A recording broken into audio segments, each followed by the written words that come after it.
Hello everyone, my name is Lei from Lei Gaming, and today I want to show you how to install ModOrganizer2 and how to install Loot and make it work together with ModOrganizer2. I want to show you how to install ModOrganizer2 since ModOrganizer, the original version, has been discontinued, so it won't receive any more updates.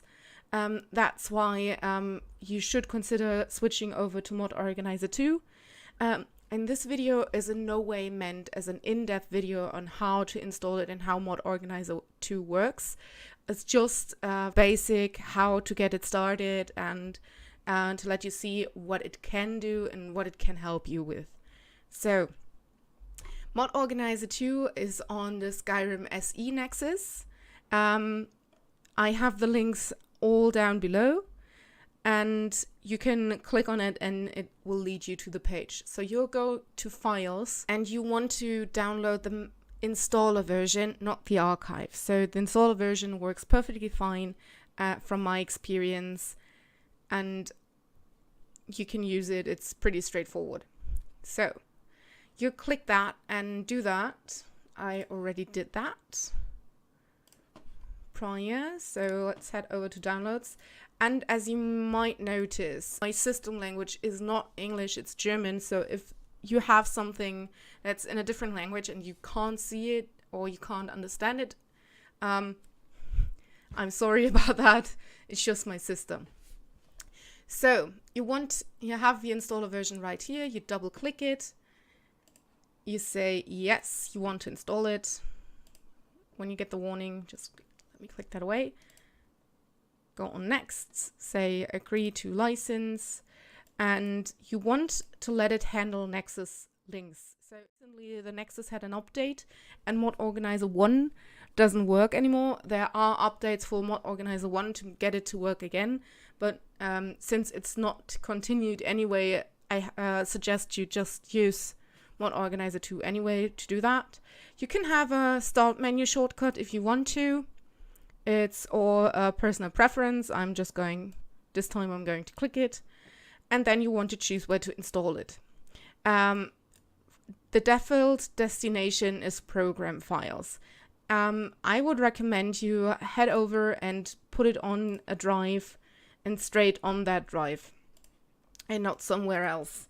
So since I just have the one drive, I'm going to install it onto C. So you put in the destination folder and you're clicking install. This is going to take a moment since it's also going to install Visual C Runtime. So this is in no way meant as an in-depth video. As I said earlier, I will link you down below this series on ModOrganizer2 from GamerPoet, which is a really good video series that goes into more detail, and also Goffer's video series on ModOrganizer1, since most of the functions of ModOrganizer2 are the same to ModOrganizer1, so you can use the stuff Goffer says and apply it to ModOrganizer2. So the setup is finished with running, and you can actually now run ModOrganizer. When you start it for the first time, you have to choose an instance. So you can choose whether you want to have a new instance or if you want to have a portable instance. I just create a new one. So I'm just typing it in putting in Skyrim. You can actually choose it from the drop-down menu what it should be. And you're going to click OK. And it will create a new folder in your app data local files. You're just going to click OK here. That's fine. And then it will select the game. Here it asks you if it wants to have a tutorial. I'm just going to say no.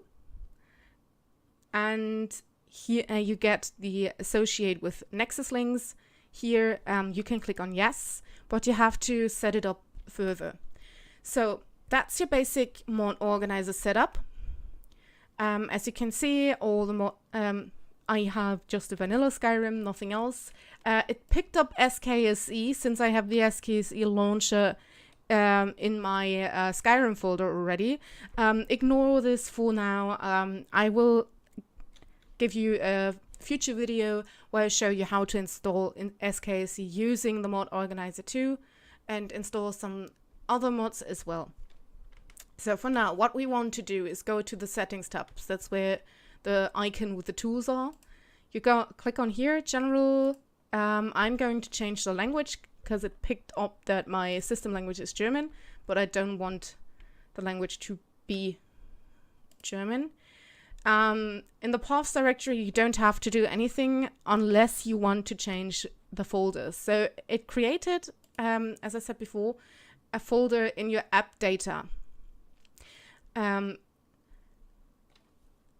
This can, for some, they might want to have ModOrganizer folder somewhere else, and then you can choose a new destination. I'm going to leave it as it is, since it works well for me.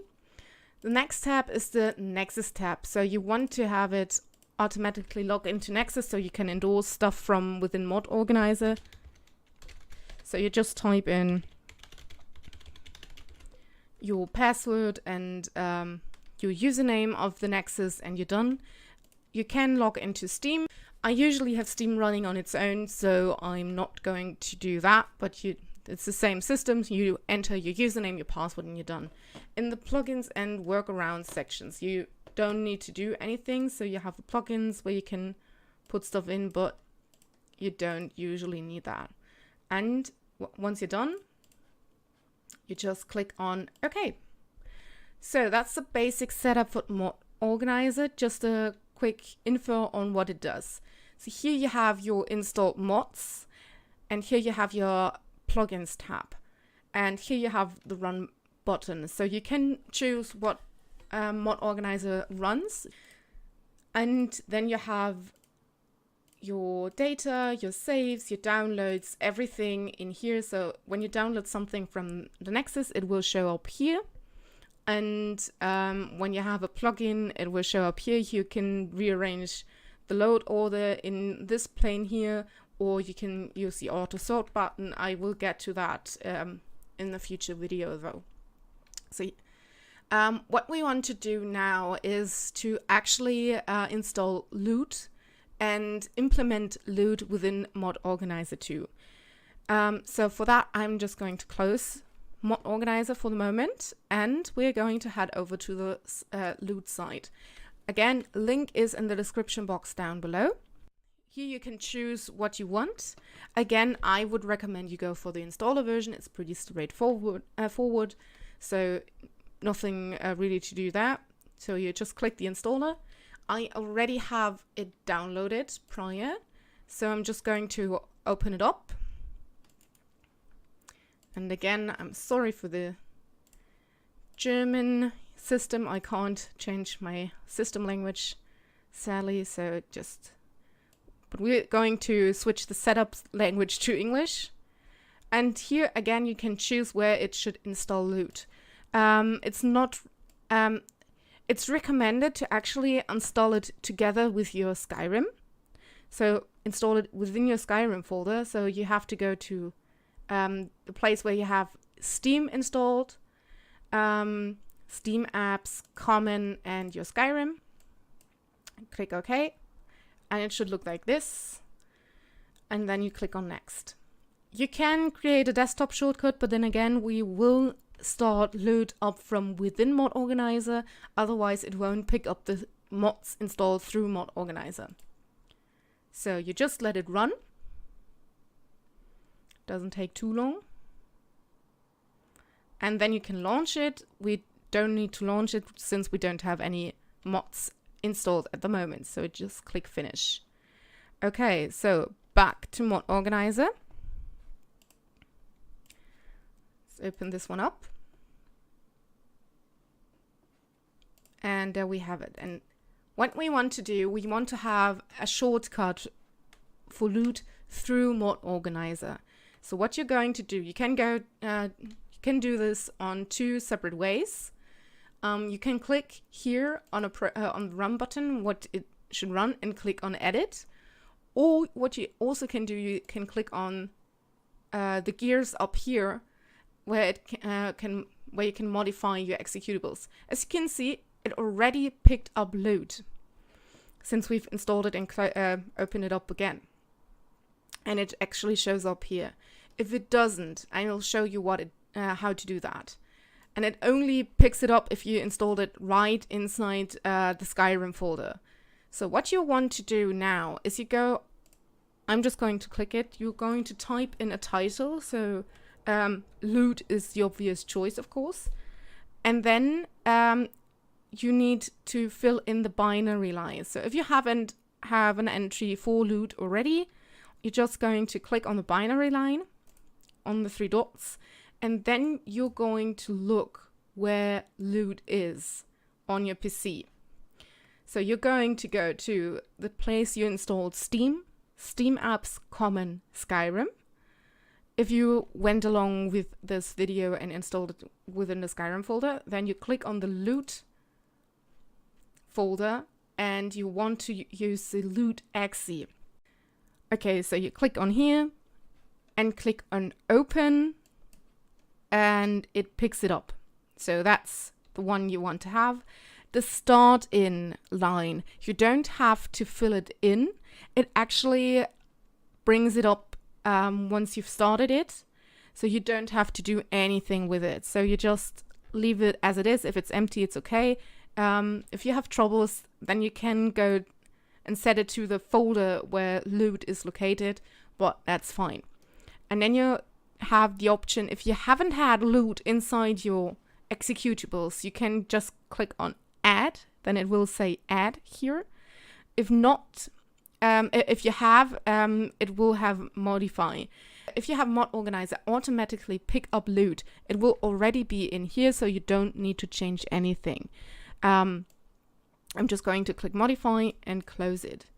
So what you can also do here is you can drag and drop those lines. So you can say I want loot to be exactly under Skyrim SE or the Skyrim launcher. So you can move around your executables so that when you click on it, that it's on a different in a different height on the list, in a different place on the list here.